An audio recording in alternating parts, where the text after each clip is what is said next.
In today's video, I'm going to show you 5 winning ideas against the Najdorf Sicilian.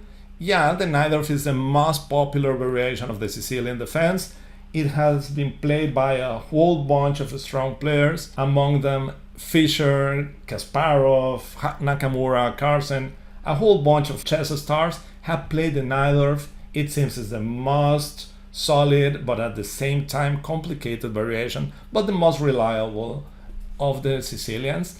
And today I'm going to encourage you to play the Fischer Attack, the so-called Fischer Attack against the Najdorf variation. I'm going to give you 5 winning ideas to put this variation under pressure and to win a lot of games, you'll see. Okay, so without further ado, let's jump right into the idea number 1. e4, c5, the Sicilian defense, knight f3, now d6, controlling e5 to play knight f6 without fearing e5, d4, the open variation of the Sicilian, c takes d4, knight takes d4, knight f6, attacking the pawn, knight c3, and a6. This is the so-called Najdorf variation, the most popular variation of the Sicilian. After a6, bishop c4 is the starting move of the Fischer attack. Well, we place our bishop on a very active diagonal, attacking f7, controlling e6, d5. Yeah, the control of d5 is pretty important in the Sicilian, as black is usually trying to play d5. So the bishop on c4 is fulfilling various tasks. Well, now the most popular move is e6, but in the first idea, knight c6 was played.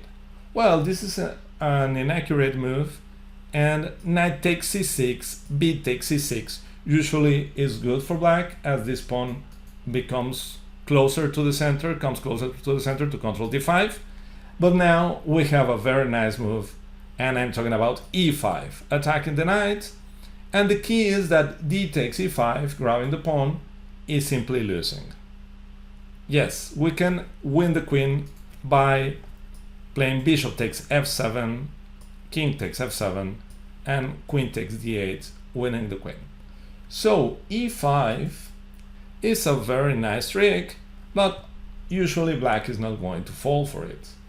Now knight g4 is a normal move, and then we can obstruct the diagonal of this bishop playing e6, and the f takes e6, queen takes g4, and we win a piece. So retreating with the knight is almost forced to e5 is the best option, as it defends f7, e takes f7, knight takes f7, and by playing bishop takes f7, king takes f7, queen f3, a double attack, king g8, and queen takes c6, we win a pawn, and well, we are doing better after bishop f5, for instance, defending the rook. We castle, and we have a very promising position with an extra pawn. It should be noted that bishop takes c2 loses right away to queen d5 check, e6, and queen takes e6 checkmate. So this little sequence, knight takes e6, b takes e6, e5, punishes black's inaccurate move order.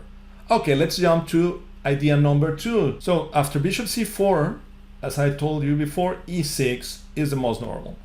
Yeah, black tries to block the action of our light square bishop and enables bishop e7 and castle. In other lines of the Sicilian, e5 is normal, but it would be pretty nice for our bishop to have this uncontested diagonal, so playing e5 is not a good idea. e6 is the most natural, and now we play bishop b3.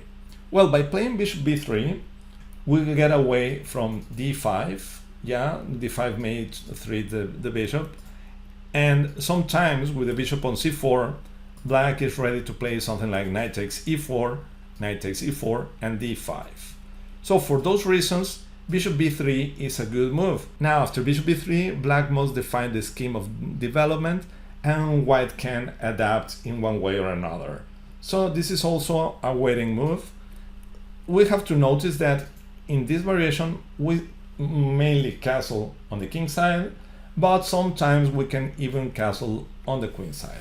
Okay, after bishop e7, castle, we can play also g4. This is a pretty aggressive approach, but it is also very effective. But in this case, I'm going to continue with castle. Now, knight bd7 is a huge mistake, but it is also a very thematic move. Yeah, as knight c5 is a nice way to capture the bishop on b3. Well, after knight bd7, white has a very strong move and a very typical idea in this variation. Well, the idea I'm talking about is bishop takes e6, a wonderful move. The idea is f takes e6, knight takes e6, we already grabbed 2 pawns, and we're attacking the queen and the g7 pawn, so we're going to have 3 pawns for the piece, and black's king is going to be exposed. Now the game continues with queen b6, knight takes g7, king f7, knight f5. Well, the knight is pretty strong in this square. It stops rook g8 from coming, as knight h6 wins the exchange, and puts pressure on e7 and on d6 at the same time. Well, knight c5, now knight d5, attacking the bishop and the queen, knight takes d5, and now queen h5.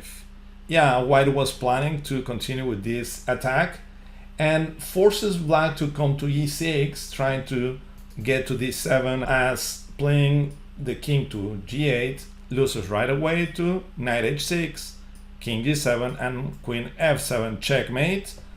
And the same happens on the case of king f8, bishop h6, king g8, knight takes e7, knight takes e7, and queen e8 checkmate again.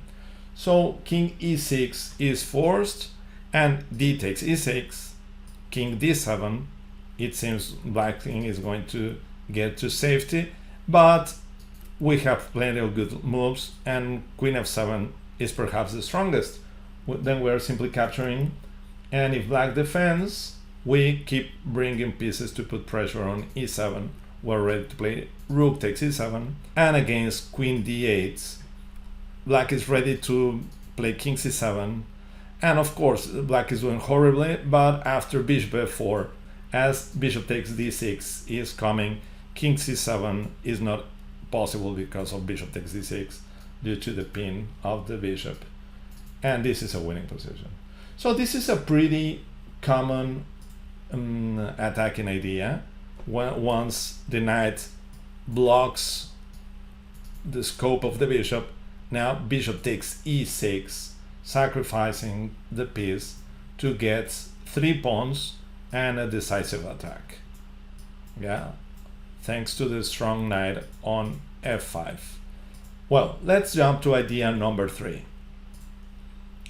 Well, after bishop c4, e6, bishop b3, the most common move is b5. Yeah, b5 and knight bd7 are the main lines. Yeah, notice that playing knight bd7 only gives 2 pawns as the g7 pawn is defended. So, I mean, after bishop takes e6, f takes e6, knight takes e6, queen b6, and, well, we're not able to capture on g7. Okay, let's go back to b5. Here we have several moves, but we're going to analyze short castle. White has a nice development, as we already mobilized 2 knights, 1 bishop, and we already castle. On the other hand, black is still lagging on development, and yeah, he must play something like bishop e7 right away. But in the line we're following, black was tempted to play b4 and capture the e pawn. Well, let's see what happens. Knight a4. This knight on a4 may seem out of play, but usually the b6 square must be defended all the time, and it's pretty common that black's queen is going to be busy doing some other things, so knight b6 can come at a certain moment, and this is something that is really useful. So the knight is not misplaced as it may seem. Knight takes e4, that was the idea of playing before, and rook e1. Well, after knight f6, we have to take into account d5 as well. And this is a very entertaining variation. Perhaps d5 is the best move.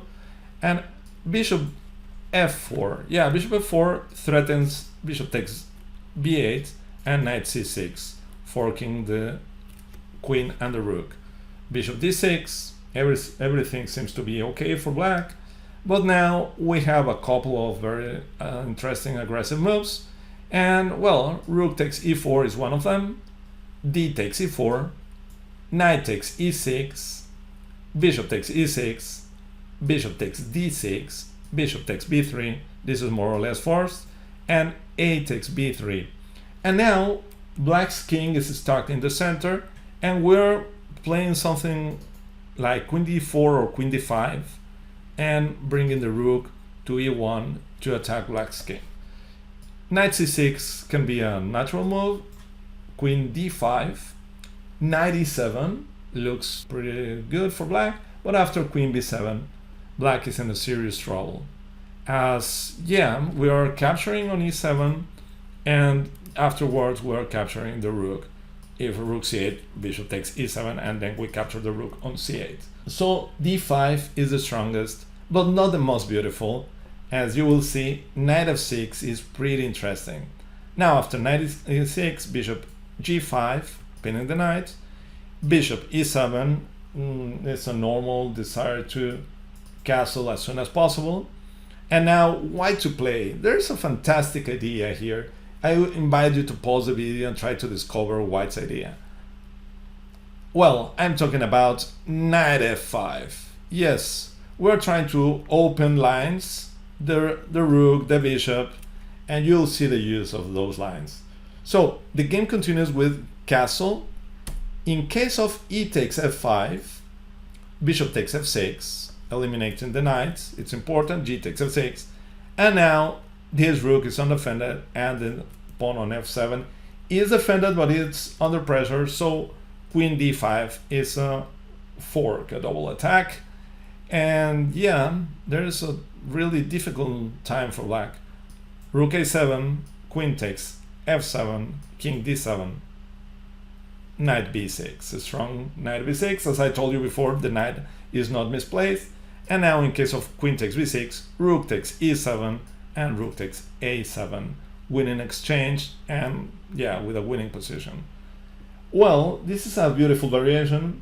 As you can see how we open files and get, well, this double attack.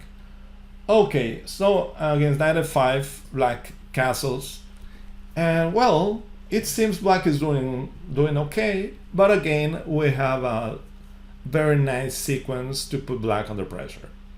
Well, I'm talking about knight takes e7, queen takes e7, and again knight b6. I told you this knight is not out of play, is really performing an important task. Rook a7, rescuing the rook. Yeah, I'm sure that bishop b7 is better to keep the game going, but well, rook a7 seems normal as well. And now knight d5. Yes, taking advantage of the pin pawn, and the knight cannot capture as it is pinned as well. And queen d8. Well, we can capture here with knight, with bishop. We have a choice here, but the strongest is bishop takes f6, g takes f6, and the queen again gets into the game by playing queen d4, attacking a7 and f6. Well, if the rook moves, knight takes f6, king h8, and now king g7, of course, is losing right away as it gets into a double check. Knight e8, king g6, queen g7, and black is absolutely lost, but I found a very nice checkmate with pawn, so let me continue. King f5, queen takes h7, king f4, rook e4, defended by the queen, and forcing the king to g5, and now h4. Yeah, we deliver checkmates, as the king cannot go to f6. Well, so against knight f6, king h8, And well, black is absolutely lost after queen h4. Well, we're going to win the queen and the game. Okay, this is idea number 3. And well, the remaining ideas are a little bit more positional. I want to show the strength of white's light square bishop, and one positional idea that occurs pretty often in the whole Sicilian complex, and especially in this variation of the Najdorf. So bishop c4, e6, bishop b3, b5, castle, and bishop b7. Well, this is a very popular move, and the game I'm following is not a modern game. It's a game played by Robert James Fischer in 1960. So he was 16 years old. So he played f4, not objectively the best, and his opponent played knight c6. After knight c6, he captured, knight takes c6, bishop takes c6, and now f5. And this is where I wanted to reach. In this way, we use the bishop to put pressure on e6 and on f7. e5. Now we can fight for the d5 square, a very important square. Queen d3, bishop e7, and bishop g5. As far as I know, it was more precise to play bishop g5. As you'll see, after bishop e7, we are interested in trading this knight, as is the piece that defends the key d5 square. But okay, Fischer played queen d3, bishop e7, and now bishop g5. Well, the difference is that black can play something like knight d7 and trying to bring back the knight to f6 to defend d5 after the trade of bishops. But okay, the game continued with queen b6, king h1, castle, and now Fischer captured on f6, bishop takes f6, bishop takes f6, and played bishop d5. A very thematic move. We want to get the knight to d5, and as our knight is going to be stronger than the dark square bishop of our opponent. Well, another choice, an interesting choice, is knight d5. Knowing that bishop takes d5 leads to a different color bishop middle game, but our bishop is clearly stronger than black's, and our plan on the long term is going to be g3, h4, king g2, king h3, g4, g5. This can be something like that, but also we can play on the queen side with a4. Well, Fischer preferred to have the knight, so he played bishop d5, rook a c8, and bishop takes c6, rook takes c6, and rook a d1. Yes, this is a precise move, as knight d5 is met by queen d4. Yeah, and well, even when we are perhaps better, but queen takes d4, e takes d4, and the pawn on d4 restricts the mobility of our pawn, and black can target it by doubling the rooks. Well, Fischer played rook a1, rook fc8, and knight d5. And well, after queen d8, now it was really bad to play queen d4, as knight takes f6, g takes f6, and queen g3 check, winning the queen right away. So after knight d5, queen d8, and c3. And this is the objective, this is the white's strategy. We want to have a better minor piece. The game is going to be won by itself almost, as black lacks counterplay. You will see how easily it was for Fischer to defeat his opponent. Well, the game continues with bishop e7, and Fischer played a very nice move here. Well, you may imagine that he is going to create an attack against black's king, as the pawn on f5 restricts black's king side, but actually Fischer played for the queen side with rook a1. Yes, he wants to take advantage of the fact that the pawn is on b5 and to play a4 to weaken black's queen side. f6, a horrible move. It worsens the bishop, but it also weakens the king. So a4, and Fischer opponents blunder with rook b8, and after knight takes e7, queen takes e7, queen d5, and game over. Fischer won the game. Well, and let's see the last example. Bishop c4, e6, bishop b3, and knight c6. Sometimes black transposes to the classical Sicilian by developing the knight to c6. It is against the spirit of the Najdorf, but it's playable and is the choice of many strong players.